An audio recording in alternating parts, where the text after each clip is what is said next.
सुनिए, मेरा नाम रोहन है। क्या आप मुझे बता सकती हैं कि आप कंप्यूटर से कौन कौन सी सेवाएं प्रदान करती हैं? हाँ बिल्कुल, मेरा नाम गीता है और जैसा कि आप देख रहे हैं कि मेरे पास इंटरनेट सुविधा युक्त एक कंप्यूटर है, जिसके जरिए मैं विभिन्न सेवाएं जैसे रेल टिकट की बुकिंग, विभिन्न प्रकार की सूचनाएं जानने में, बिजली व मोबाइल फोन के बिलों का भुगतान, बैंक से लेन देन, पैन कार्ड, पासपोर्ट का आवेदन आदि आदि सुविधाएं प्राप्त करा सकती हूँ। अच्छा, इसका मतलब मेरे गाँव वालों को इन कामों के लिए शहर जाने की जरूरत नहीं है? नहीं, बिल्कुल नहीं। यदि गांव में इंटरनेट युक्त कंप्यूटर सुविधा उपलब्ध है, तो गांव वालों को इन सुविधाओं को प्राप्त करने हेतु शहर जाने की आवश्यकता नहीं है। अरे, ये तो बहुत ही अच्छा है। मुझे पूरा विश्वास है कि यह सब जानकर गांव वाले भी मेरी तरह बहुत प्रसन्न होंगे। हाँ बिल्कुल, आप इन्हें गांव वालों को अवश्य बताइए। सुनिए, मेरा नाम राम प्रसाद है। आप कौन कौन सी ऑनलाइन सेवाएं प्रदान कर सकती हैं? क्या मेरे शहर गए बगैर आप मेरी बिजली बिल का भुगतान यहीं से करवा सकती हैं? मुझे यात्रा करने में बड़ी तकलीफ होती है। हाँ बिल्कुल, आप इतनी दूर गए बगैर अपना बिजली का बिल भुगतान यहीं से कर सकते हैं। ऐसा है तो ये मेरे लिए बहुत ही सुविधाजनक होगा। क्या आप कंप्यूटर के जरिए फसल के बाजारू भाव भी बता सकती हैं? हाँ बिल्कुल, मैं कंप्यूटर पर इंटरनेट के जरिए वर्तमान में फसल के भाव भी बता सकती हूँ। यह तो आश्चर्यजनक है कि हम ये सारी सुविधाएं गांव में भी प्राप्त कर सकते हैं। हाँ, इंटरनेट के जरिए ये सभी सुविधाएं आप अपने गांव में ही प्राप्त कर सकते हैं। मैंने सुना है कि आजकल इंटरनेट की सुविधा मोबाइल फोन पर भी उपलब्ध है। क्या ये सत्य है? हाँ रोहन, न केवल मोबाइल फोन बल्कि आजकल लोग स्मार्टफोन अथवा टैबलेट पर भी इंटरनेट कनेक्शन का उपयोग बहुत सारे कामों के लिए करते हैं। यह सब सुनने में बहुत रुचिकर लगता है। क्या आप मुझे कंप्यूटर, स्मार्टफोन और टैबलेट के बारे में सिखा सकती हैं? बिल्कुल रोहन, कृपया बैठ जाइए। मैं आपको कंप्यूटर, स्मार्टफोन और टैबलेट के बारे में और अधिक बताती हूँ। बाकी आप लोग भी बैठ जाइए, जिससे मैं आप सभी को डिजिटल यंत्रों के बारे में और अधिक बता सकूं। सबसे पहले हम यह सीखते हैं कि कंप्यूटर क्या है। कंप्यूटर एक इलेक्ट्रॉनिक यंत्र है जिसका उपयोग आंकड़ों व सूचनाओं के संकलन व प्रसंस्करण के लिए किया जाता है। हम कंप्यूटर से क्या क्या कर सकते हैं? कंप्यूटर के जरिए मीलों दूर रहने वाले परिवार के सदस्यों व मित्रों से जुड़ा जा सकता है। रेल टिकट बुक कराए जा सकते हैं, बैंक खाते में लेन देन किया जा सकता है, सूचनाएं एकत्रित की जा सकती हैं, खेल खेले जा सकते हैं, गाने सुने जा सकते हैं और सिनेमा पिक्चर देखी जा सकती है। अब हम कंप्यूटर व उसके विभिन्न हिस्सों के बारे में सीखते हैं। A computer is divided into two parts, hardware and software. The computer and all the equipment connected to it are called hardware. Software is the set of instructions that the computer follows in performing a task. आपका मतलब है कि screen पर दिखने वाले सभी icons software होते हैं? हाँ रोहन, सॉफ्टवेयर कंप्यूटर में प्रोग्राम होते हैं जिनसे हम भांति भांति के काम करते हैं। अब हमें विभिन्न उपकरणों के विषय में जानना चाहिए जिनसे कंप्यूटर बनता है। कंप्यूटर के 3 अंग होते हैं। पहला इनपुट डिवाइस, दूसरा प्रोसेसिंग डिवाइस, तीसरा आउटपुट डिवाइस। जैसे एक ट्रैक्टर को चलने के लिए डीजल अथवा पेट्रोल की आवश्यकता होती है, ठीक उसी तरह कंप्यूटर में डाटा भरने, निर्देश अथवा सूचनाएं संकलित कर विभिन्न कार्य करने के लिए उपकरणों की आवश्यकता होती है। Devices which are used to insert data, instructions or information into a computer are called input devices. इन चित्रों को देखो, ये कुछ इनपुट डिवाइसें हैं जिनका प्रयोग कंप्यूटर में होता है। ये इनपुट डिवाइस निम्न हैं: pen drive, mouse, keyboard, CD, microphone. Keyboard और माउस प्राथमिक इनपुट डिवाइसें हैं। यह बिल्कुल टाइपराइटर के कीबोर्ड की तरह दिखता है। हाँ, इसमें कुछ अतिरिक्त बटन अवश्य है। सामान्य कीबोर्ड के बटनों के साथ इसमें कुछ अंक एवं विशेष बटन अवश्य होते हैं। क्या आप मुझे बताएंगी कि इन विशेष बटनों का प्रयोग किस लिए किया जाता है? अंक बटनों की सहायता से कैलकुलेटर की भांति कंप्यूटर में अंक भरे जाते हैं। नेविगेशनल बटन मार्गदर्शक बटन होते हैं जो मॉनिटर पर पेज देखने में सहायक होते हैं। प्रोग्राम में पेज अप बटन विषय के दिखने वाले भाग और कर्सर को स्क्रीन पर आगे बढ़ाता है। प्रोग्राम में पेज डाउन बटन विषय के दिखने वाले भाग और कर्सर को स्क्रीन पर पीछे करता है। प्रोग्राम में होम बटन कर्सर को विषय के आरंभ में ले जाता है। प्रोग्राम में एंड बटन कर्सर को विषय के अंतिम लाइन में ले जाता है। प्रोग्राम में ये तीनों बटन संपादन बटन कहे जाते हैं जो कंप्यूटर में पठनीय विषय में संशोधन करने में सहायक होते हैं। ज्यादातर लेख संपादन प्रोग्रामों इंसर्ट बटन का प्रयोग किसी लेख में शब्दों को भरने और लिखावट पर शब्दों के पुनर्लेखन में होता है। डिलीट बटन लेख संपादन प्रोग्रामों में एक एक कर अक्षर दाईं ओर मिटाता है। बैकस्पेस बटन लेख संपादन प्रोग्रामों में एक एक कर अक्षर बाईं ओर मिटाता है। ये 4 बटन किस काम के लिए प्रयोग किए जाते हैं? ये चारों बटन दिशा निर्देशक बटन कहलाते हैं। ज्यादातर लेख संपादन प्रोग्रामों में ऊपर की तरफ तीर के निशान वाला बटन कर्सर को स्क्रीन पर ऊपर की ओर ले जाता है। ज्यादातर लेख संपादन प्रोग्रामों में नीचे की तरफ तीर के निशान वाला बटन कर्सर को स्क्रीन पर नीचे की ओर ले जाता है। ज्यादातर लेख संपादन प्रोग्रामों में बाईं की तरफ तीर के निशान वाला बटन कर्सर को स्क्रीन पर बाईं की ओर ले जाता है। ज्यादातर लेख संपादन प्रोग्रामों में दाईं की तरफ तीर के निशान वाला बटन कर्सर को स्क्रीन पर दाईं की ओर ले जाता है। क्या तुम F1 से F12 तक के बटनों को देख रहे हो? यह बटन फंक्शन बटन कहलाते हैं। यह बटन कंप्यूटर पर सक्रिय प्रोग्राम के अनुसार निर्दिष्ट किए गए विशेष कार्य को निष्पादित करते हैं। ज्यादातर प्रोग्रामों में एस्केप बटन चल रही प्रक्रिया समाप्त कर देता है। कंट्रोल और अल्टरनेट बटन क्रिया परिवर्तन बटन है जो ज्यादातर प्रोग्रामों में विशिष्ट कार्य और माउस की क्रिया को या तो परिवर्तित कर देते हैं या तो बढ़ा देते हैं। विंडो बटन विंडोज के स्टार्ट मेनू को सक्रिय कर देता है। यह बिल्कुल वैसे ही होता है जैसे कि टास्क बार के स्टार्ट बटन पर क्लिक करने से होता है। अब तक हमने कीबोर्ड के विभिन्न बटनों के बारे में सीखा। अब हम माउस के बारे में सीखते हैं। माउस एक दिखाने, निर्देशन करने वाला यंत्र है जिसका प्रयोग कंप्यूटर स्क्रीन पर दिखने वाले विषय, आइकन्स को इंगित कर उनसे परस्पर संबंध बनाने में होता है। आप देखेंगे कि जैसे ही माउस चलाया जाता है वैसे ही माउस चलाए जाने की दिशा में एक छोटा तीर स्क्रीन पर चलता है। इस तीर को पॉइंटर कहते हैं। पॉइंटर की सहायता से कंप्यूटर को प्रक्रिया के लिए डाटा व निर्देश उपलब्ध कराए जा सकते हैं। माउस पर 2 बटन भी होते हैं, बायां बटन और दायां बटन। माउस के दोनों बटनों के बीच में एक घूमने वाला चक्का भी होता है जिसकी मदद से प्रलेख या डॉक्यूमेंट और वेब पेज पर आसानी से चला जा सकता है।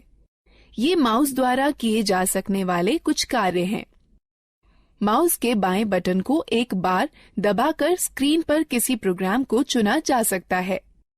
माउस के बाएं बटन को लगातार 2 बार बिना किसी अंतराल के दबाकर क्लिक कर किसी प्रोग्राम के अंदर प्रवेश किया जा सकता है। माउस के दाएं बटन को दबाए जाने पर इंडेक्स मेनू खुलेगा। घूमने वाला चक्का स्क्रीन पर पेज को ऊपर नीचे खिसकाने में हमारी सहायता करता है।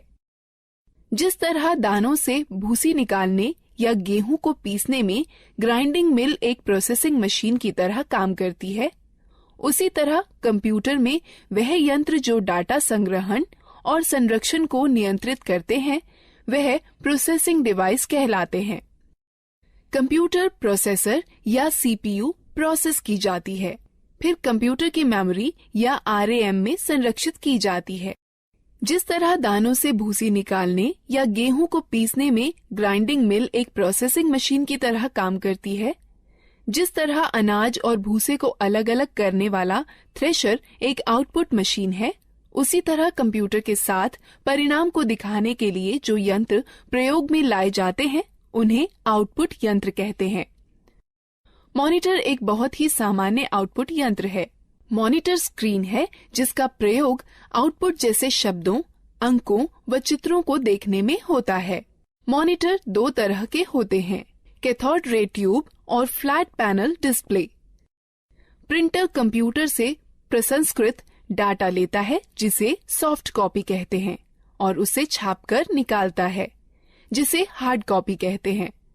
कंप्यूटर पर दिखने वाले किसी चित्र या लेख को सॉफ्ट कॉपी कहते हैं तथा उसी के छपे हुए को हार्ड कॉपी कहते हैं।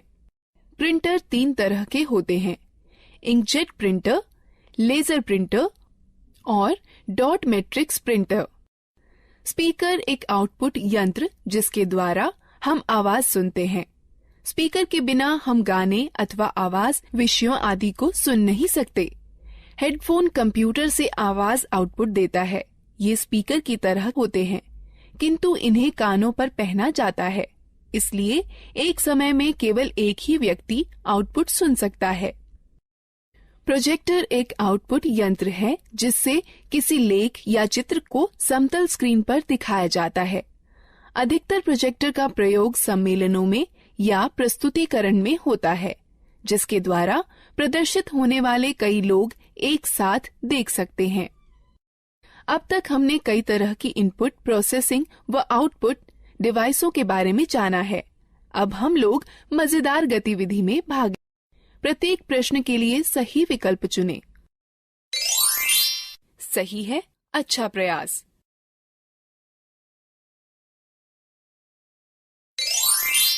सही है, अच्छा प्रयास।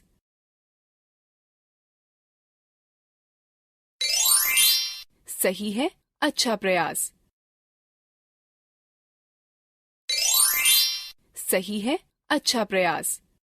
दीदी, कंप्यूटर सारा डाटा कहाँ संचित करता है?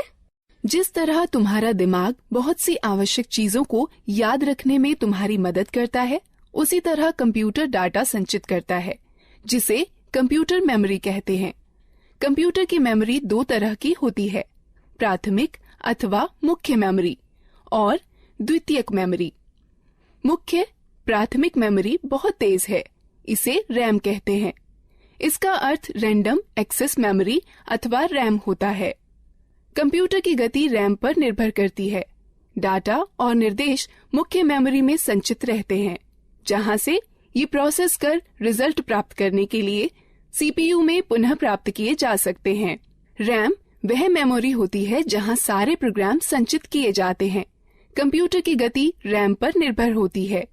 कैश मेमोरी वह मेमोरी है जो रैम का अंग होती है और प्रोसेसर के बहुत पास होती है। इसका प्रयोग प्रोसेसिंग गति को सुधारने में किया जाता है। प्राथमिक मेमोरी सीमित होती है, इसलिए असीमित डाटा को सुरक्षित करने के लिए द्वितीयक मेमोरी का प्रयोग करते हैं। चूंकि कंप्यूटर द्वितीयक मेमोरी पर सुरक्षित डाटा को सीधे प्रोसेस नहीं कर सकता, अतः प्रोसेस करने के लिए पहले रैम पर उसकी नकल तैयार की जाती है। ये कुछ डिवाइस हैं जो द्वितीयक मेमोरी की तरह कार्य करती हैं, पेन ड्राइव, हार्ड डिस्क और डीवीडी। तो एक कंप्यूटर डाटा को अपनी मेमोरी में कैसे सुरक्षित करता है? कंप्यूटर सभी सूचनाएं केवल दो अंकों 0 और 1 में संचित करता है। एक अकेली बाइनरी डिजिट अर्थात 1 अथवा 1 0 को बिट कहते हैं। 8 बिट्स के ग्रुप को एक बाइट कहते हैं। इस सारणी को देखो, इसमें बिट्स और बाइट्स के बीच के संबंध को दिखाता है। निर्देश जो कार्य पूरा करने और हार्डवेयर को नियंत्रित करने के लिए प्रयोग किए जाते हैं, सॉफ्टवेयर कहलाते हैं। सॉफ्टवेयर प्रोग्राम्स निर्देशों का योजनाबद्ध क्रमवार समूह है जो कंप्यूटर को निर्देशित करते हैं कि क्या करना है और कैसे करना है। सॉफ्टवेयर दो प्रकार के होते हैं, एप्लीकेशन सॉफ्टवेयर और सिस्टम सॉफ्टवेयर। एप्लीकेशन सॉफ्टवेयर वो प्रोग्राम होते हैं जो उपयोगकर्ता को कंप्यूटर में विशिष्ट कार्य को पूरा करने में मदद करते हैं। माइक्रोसॉफ्ट वर्ड और open office draw application software के उदाहरण हैं, जो प्रोग्राम कंप्यूटर हार्डवेयर से सीधे जुड़े होते हैं। सिस्टम सॉफ्टवेयर कहलाते हैं। कंप्यूटर चलाने के लिए आपको एक ऑपरेटिंग सिस्टम की आवश्यकता होती है, जो एक सिस्टम सॉफ्टवेयर है। हमारे आगे बढ़ने से पहले इस एक्टिविटी में भाग लेते हैं। प्रत्येक प्रश्न के लिए सही विकल्प चुनें। सही है, अच्छा प्रयास।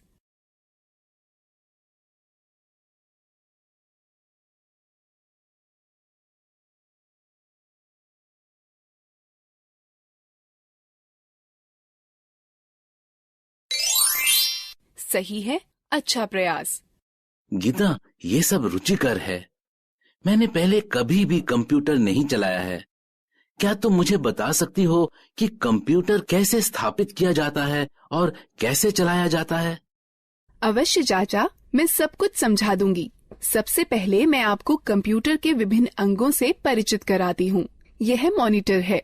यह टेलीविजन की तरह है और इसकी स्क्रीन पर आउटपुट देखा जाता है। यह सिस्टम बॉक्स है। इसमें सेंट्रल प्रोसेसिंग यूनिट अर्थात सीपीयू होता है।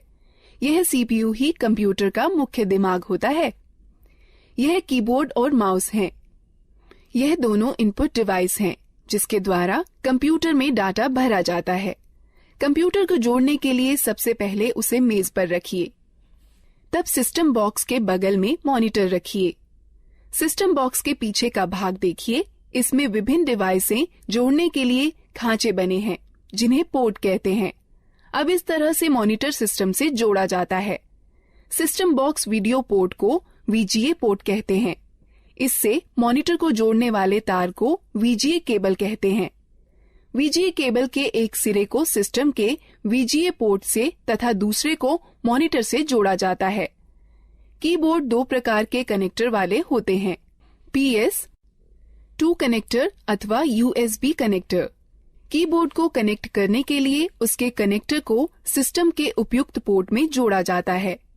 माउस 3 प्रकार के कनेक्टर वाले होते हैं, PS2 कनेक्टर, USB कनेक्टर अथवा सीरियल कनेक्टर।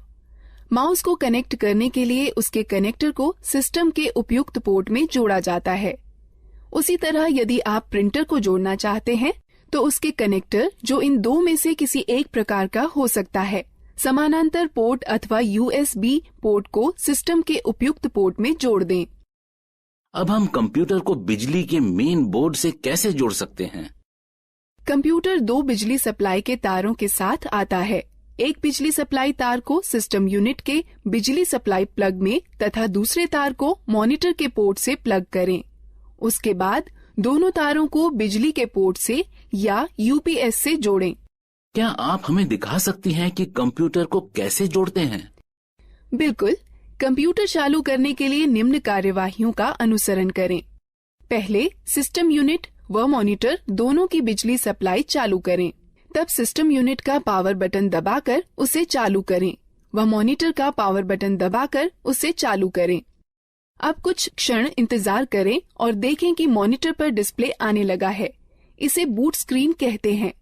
धीरे धीरे सभी सॉफ्टवेयर लोड हो जाएं तो कंप्यूटर प्रयोग के लिए तैयार है। धन्यवाद गीता। पहली बार न केवल कंप्यूटर को देखा है बल्कि उसे चालू करना भी सीखा है। हाँ, कंप्यूटर के विषय में यह सब बताने के लिए धन्यवाद दीदी। अब क्या आप हमें मोबाइल फोन व टैबलेट के बारे में भी बता देंगी? बिल्कुल रोहन, मैं तुम्हें सिखाऊंगी कि मोबाइल फोन व टैबलेट कैसे चलाते हैं। हाँ, मैं भी इन चीजों के बारे में सीखना चाहता हूँ। पहले हम मोबाइल फोन व टैबलेट के विभिन्न अंगों, कार्यों व उपयोगों के बारे में जानते हैं। जैसे आप जानते हैं कि बेसिक मोबाइल फोन एक ऐसा यंत्र है जिससे आप कॉल कर सकते हैं, कॉल प्राप्त कर सकते हैं व मैसेज लिखकर भेज सकते हैं व प्राप्त कर सकते हैं। आधुनिक मोबाइल फोनों में कई तरह की विशेषताएं होती हैं, जैसा कि इंटरनेट, खेल, कैमरा, वीडियो गेम और मार्ग निर्देशन प्रणाली। यह फोन स्मार्टफोन कहलाते हैं। कुछ मोबाइल फोनों में 2-2 सिम कार्ड एक साथ ही फिट हो जाते हैं। इन्हें डुअल सिम फोन कहते हैं। फोन के विभिन्न अंगों को देखें।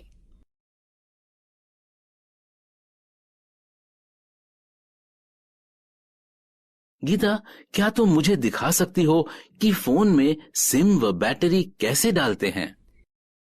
बिल्कुल, बस निम्न प्रक्रियाओं का अनुसरण करें। पहला, फोन को स्विच ऑफ कर दें और पीछे का कवर निकाल दें। उसके बाद फोन की बैटरी निकाल दें। तब सिम खांचे में सिम डाल दें। अंत में बैटरी व कवर पुनः लगा दें और फोन को चालू करें। धन्यवाद गीता, मुझे फोन की बैटरी चार्ज करने में भी समस्या होती है। चिंता न करें, बस निम्न प्रक्रियाओं का अनुसरण करें।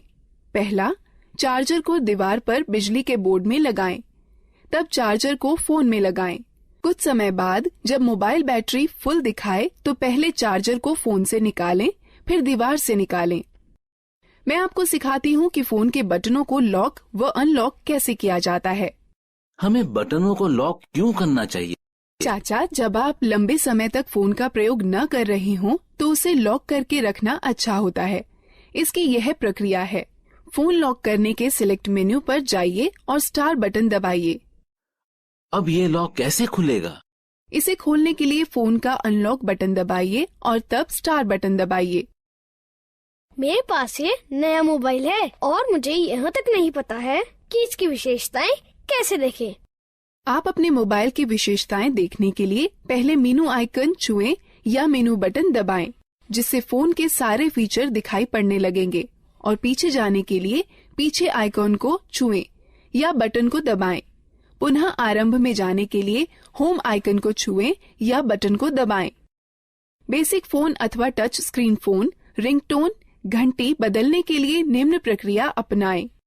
बेसिक फोन के लिए पहले मेनू चुनें, फिर सेटिंग, तब टोन चुनें और फिर खिसक कर रिंगटोन पर जाएं। तब गैलरी खोलने के लिए खिसक कर गैलरी पर जाएं, जहां पर कई रिंगटोनों की सूची दिखाई देगी। अब आप अपनी इच्छा अनुसार टोन का चयन कर सकते हैं। टच स्क्रीन फोन रिंगटोन बदलने की प्रक्रिया। पहला, होम आइकन को छुएं, फिर मेनू आइकन को छुएं, फिर पर्सनलाइजेशन सेटिंग्स आइकन को छुएं, फिर सेटिंग आइकन को छुएं, फिर प्रोफाइल सेटिंग आइकन को छुएं। तब रिंगटोन या नोटिफिकेशन रिंगटोन आइकन को छुएं। तब रिंगटोन की सूची में खिसक कर अपनी इच्छानुसार रिंगटोन चुनें। तब ठीक ओके आइकन को छुएं। मैं अपने फोन में अलार्म सेट करना चाहता हूँ। क्या सुबह जल्दी अलार्म सेट करने में आप मेरी मदद कर सकती हैं? निम्न प्रक्रिया से आप स्वयं कर सकते हैं। बेसिक फोन के लिए पहले मेनू में अनुपयोग चुनें, फिर अलार्म घड़ी, उसके पश्चात अलार्म का समय सेट करके सेव चुनें, फिर खिसक कर रिंगटोन पर जाएं। यदि आप अलार्म को दोहराना चाहते हैं तो चयन के विकल्प में जा दोहराना, फिर दिनों का चयन कर संपन्न चुनें। टच स्क्रीन फोन में निम्न प्रक्रिया अपनाएं।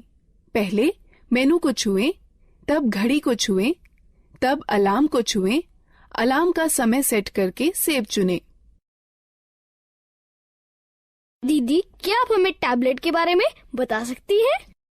हाँ जरूर, मैं अभी बताने ही वाली थी। टैबलेट एक कॉम्पैक्ट डिवाइस है जो एक स्मार्टफोन अथवा एक लैपटॉप अथवा कंप्यूटर की तरह है। आजकल टैबलेट अपने सुविधाजनक आकार और फीचर के सरल उपयोग के कारण बहुत लोकप्रिय हो गए हैं। इनका उपयोग हम इंटरनेट पर ब्राउजर, मेल चेक करना, डाउनलोड और किताबें पढ़ने, गेम खेलने, वीडियो देखने के अलावा संगठक के रूप में किया जा सकता है। टैबलेट विभिन्न प्रकार के होते हैं। यहाँ पर कुछ हैं। बुकलेट टैबलेट पीसी का सबसे सरलतम रूप है, जो किताब की तरह दिखता है। इस डिवाइस के दोनों तरफ डिस्प्ले होता है और इसकी कार्यप्रणाली दोनों तरफ छूने से कार्य करती है।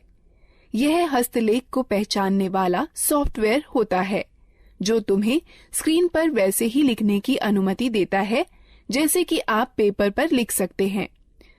स्लेट सबसे साधारण और सबसे ज्यादा पाया जाने वाला टैबलेट पीसी है, जो अधिकतर मनोरंजन के लिए, फिल्म देखने के लिए, इंटरनेट चलाने के लिए, वीडियो देखने, वीडियो कॉल करने और दोस्तों के साथ चैट करने के लिए प्रयोग किया जाता है। कन्वर्टेबल टैबलेट लगभग पारंपरिक लैपटॉपों की तरह के ही होते हैं। इसमें बस एक बड़ा फर्क यह होता है कि इनसे टच स्क्रीन डिस्प्ले होता है, जिसे 180 डिग्री तक घुमाया भी जा सकता है। हाइब्रिड टैबलेट में स्लेट और कन्वर्टेबल टैबलेट दोनों की सबसे अच्छी विशेषताएं सम्मिलित होती हैं। हाइब्रिड टैबलेट अलग हो सकने वाले कीबोर्ड के साथ आते हैं, जो कि दिए गए स्लॉट के जरिए स्लेट पीसी में जोड़कर टैबलेट पीसी में बदले जा सकते हैं। एक रग्ड टैबलेट उन उपयोगकर्ताओं के लिए अच्छा है जो कठिन वातावरण परिस्थितियों में कार्य करते हैं। इनके अंदर की हार्ड ड्राइव झटकों को सहन करने वाली और इनका सुरक्षात्मक कवच इन्हें काफी टिकाऊ बनाता है।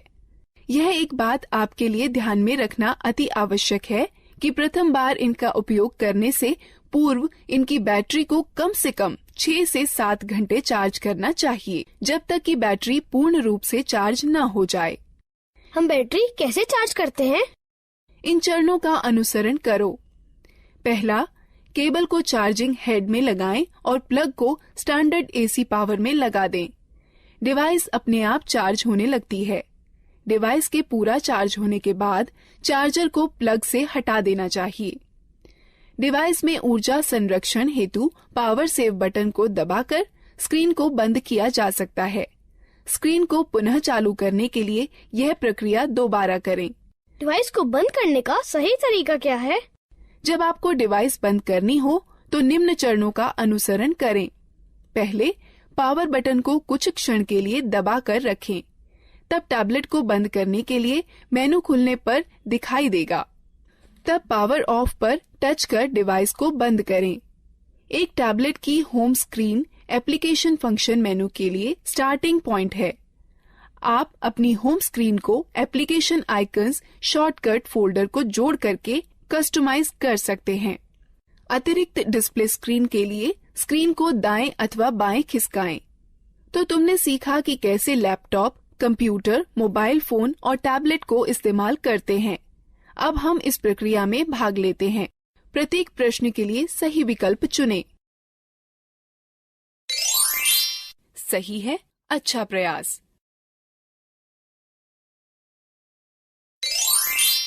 सही है, अच्छा प्रयास। सही है, अच्छा प्रयास। सही है, अच्छा प्रयास।